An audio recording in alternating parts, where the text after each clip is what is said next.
Le 15 novembre 1935 paraissait dans l'Action française la critique de François Vineuil du film « Mon mari, le patron ».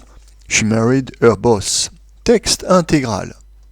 Notre compatriote mademoiselle Claudette Colbert a tourné en Amérique durant ces dernières saisons 2 films charmants, New York-Miami, aller et retour, dans la note de l'humour sentimental qui s'accommode fort bien de la fantaisie et de la mobilité. C'est le vrai domaine de cette Parisienne futée.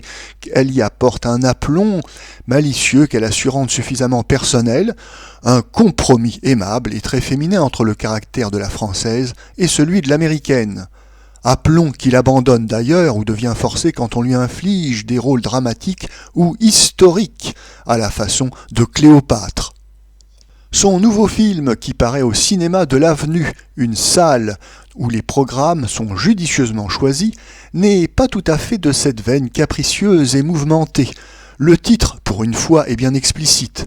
L'anglais dit, évoquant curieusement certains de nos vieux patois, « Elle a marié son patron ». Mademoiselle Colbert, devenue Mademoiselle Scott, tient avec une souriante maestria une place de confiance dans les affaires d'un grand magasin new-yorkais. Une de ses amies lui trouve une place 2 fois plus avantageuse et à Paris. Entre guillemets, tu arriveras à Paris au printemps. Constatant au passage que le printemps parisien exerce encore sur les imaginations yankees un prestige fort honorable. Mademoiselle Scott refuse. Elle aime depuis 6 ans en secret son patron, M. Barclay. Mademoiselle Scott, si adroite dans le commerce, se sent paralysée en amour, sans doute parce qu'elle se tait depuis trop longtemps.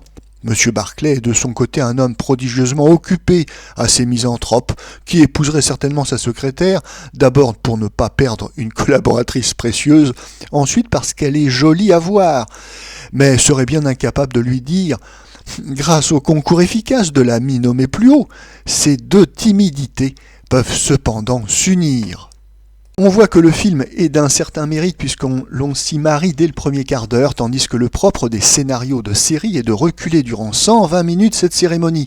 Mademoiselle Scott décide d'abandonner son bureau pour sa nouvelle maison où l'attend une délicate besogne, entre une belle-sœur puritaine, maniaque, médisante, et un terrible diabotin de 10 ans, Mademoiselle Annabelle, la fille du premier mariage de M. Barclay.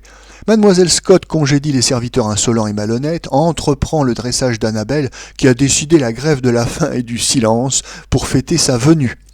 Elle égaie ce foyer morose avec des fleurs, elle se pare de fraîches toilettes, mais M. Barclay ne voit rien, sinon qu'il n'a plus son habile secrétaire, qui savait si bien devancer ses décisions, qui lui aurait été d'un si grand secours dans le lancement difficile d'une succursale à Philadelphie.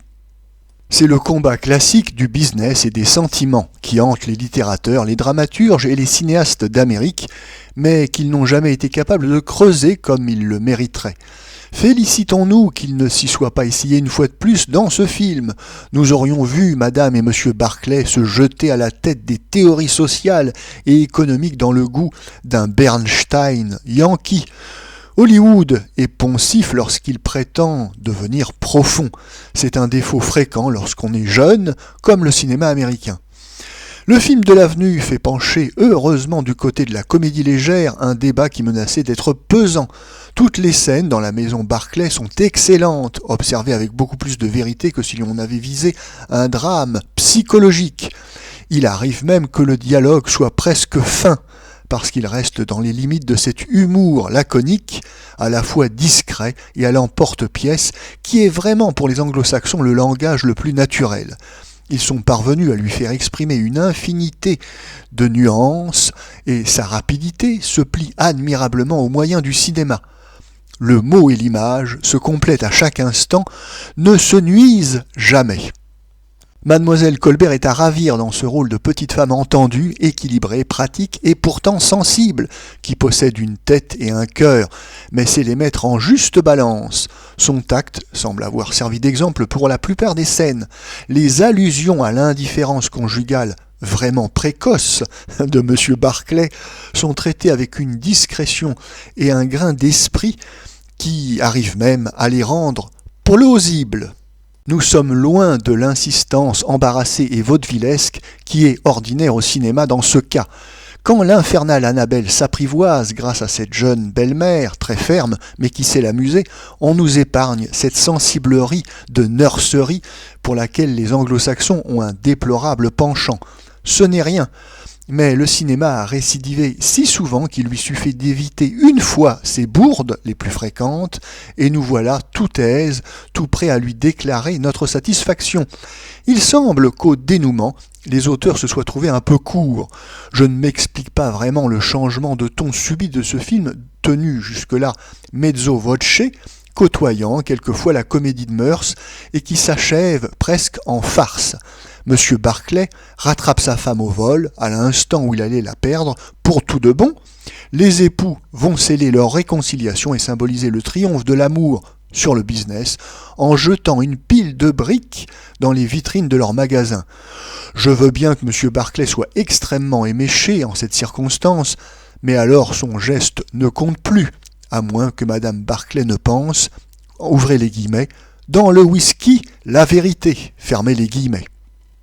De toute façon, cet épilogue est mené bon train dans un film de fantaisiste. Il serait divertissant. Le principal grief qu'on lui adresse, c'est en somme de ne pas être à sa place et partant de conclure un peu arbitrairement. J'ai dit l'intelligence et l'adresse de mademoiselle Colbert. Monsieur Frank Murray s'ajoute à la liste copieuse de ces hommes d'affaires que les comédiens américains sont arrivés à incarner si fidèlement et dans les moindres détails. Mais le personnage le plus original du film et le plus vivant, c'est mademoiselle Annabelle, interprétée par la petite Ethel Smith. Comment les Américains parviennent-ils à faire jouer des enfants avec une telle vérité, une pareille souplesse ? Il faut apparemment qu'ils aient la patience, le temps et l'argent nécessaires pour mettre à l'épreuve sans écolière avant tout autre ouvrage.